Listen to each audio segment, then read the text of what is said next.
See, this is what we have.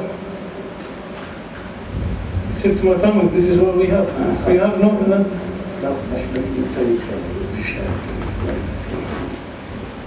This is what we have. But then when I went and I saw it over and over again, I understood it. And what I'm hoping to do with my film is to introduce people to whom this is happening. What it means when there's a home demolition. What it means when they say land is confiscated. I don't know, to help change the situation. I don't know. It's hard. I don't know.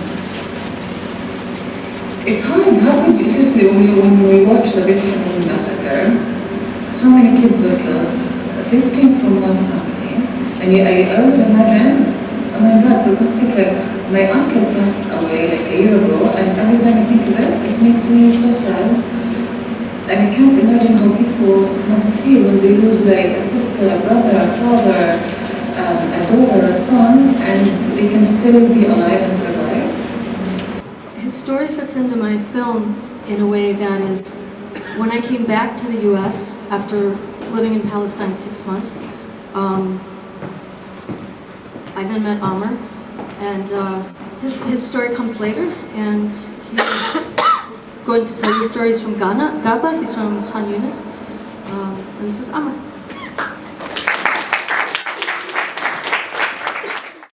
So today I'm going to share with you a personal story. It happens to be a story of my family, but while I'm telling this story, I want you to keep in mind that it's not unique, and it's not, it didn't happen only once, but it happened hundreds of times, if not thousands of times, to so many different families in Gaza and in the West Bank. What happened to my family during the Israeli invasion of Gaza, the so-called Operation Cast Lead in December 2008 and January 2009. So the story starts on Friday, January 16th, 2009, where my father, Muhammad, he's 64, he's a farmer, and my two brothers, Kassab, 28-year-old architect, and Ibrahim, a 17-year-old college freshman.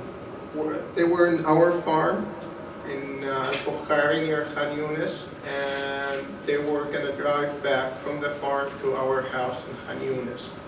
When the soldiers saw the car approaching, they radioed to their commander, "We see a civilian car coming. What should we do?"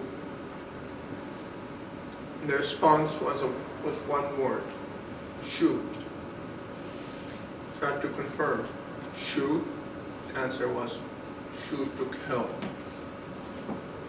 Shoot to kill. And they did shoot to kill. They also had two army medics in that military unit.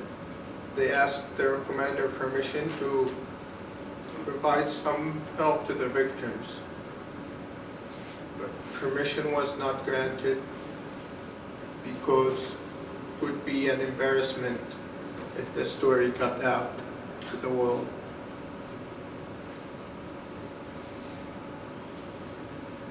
So I'm here for this purpose, to get the story out to the world, to let everyone know what happened to Kassab and Ibrahim, my father, because they deserve that people know, and they deserve to be remembered, but also because people, you deserve to know what is happening. I was visiting a friend at the border when the bombs started to fall. اسمي منى بصف خامس عمري 10 سنين. استشهدوا أمي وأبويا ومرت أخويا تنتين. صفا ومها. صفا ومها وابن مها برضه استشهد. إيش اللي صار معكم؟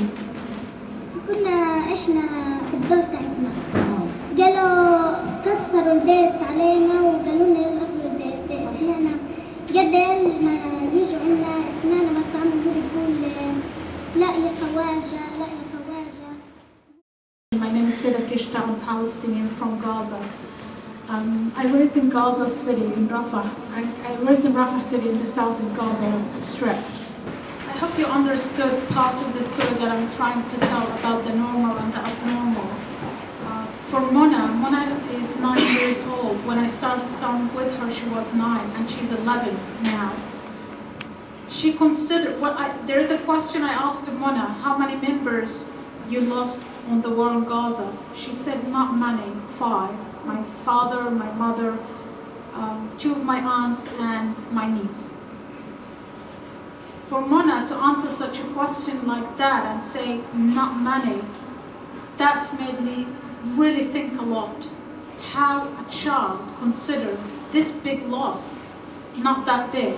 And when I sit with her and talk to her, why you consider 5 people is not many? She said, well, you know, our neighbor, they lost more. They lost the house, and he lost his wife and 2 of his children, and he lost his cousins, and she compared the loss that with other people. No, I will tell you. Hamas and Fatah, they fight each other. Can you know that? And except my uncle, Hamas and Fatah, they are 2 hungry men want to eat. They fight each other for nothing.